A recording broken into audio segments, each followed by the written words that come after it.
perfect squares, perfect cubes, and their roots. So we're going to look at the definition of perfect squares and perfect cubes. So to start off with, a perfect square represents the area of a square with a whole number side length. So what that means, for example, I've got a square drawn here. Let's say this had an side length of 5 units.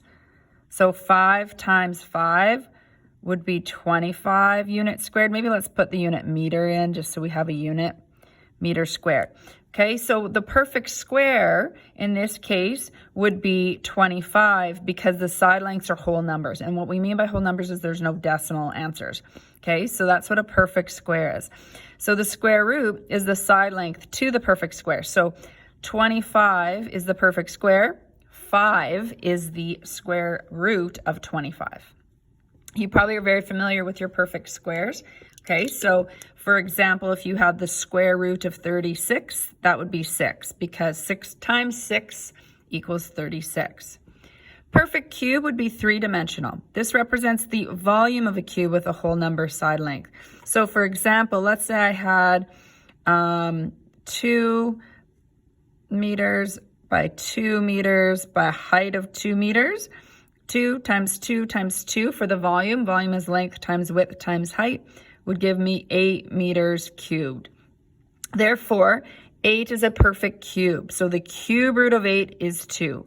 The side length of the perfect cube would be 2 times 2 times 2.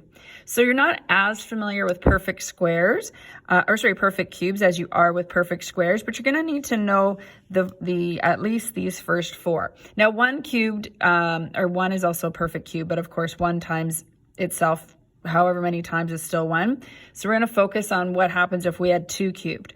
All right, so 2 cubed would have given me 8. Therefore, the cube root of 8 is 2. So you really want to know these examples well.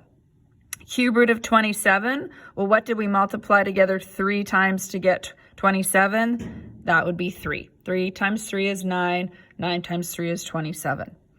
Cube root of 64 is 4. So if you take 4 times 4 times 4, you're going to get 64. Cube root of 125 is 5. So if you take 5 times 5 times 5. So those 4, I like to put in the notes. You're going to need to know those 4 without a calculator. It's okay if you're using your calculator just to get started. But similar to perfect squares, you really need to sort of have those smaller ones, almost memorized. You just have to know them to get through the questions without a calculator.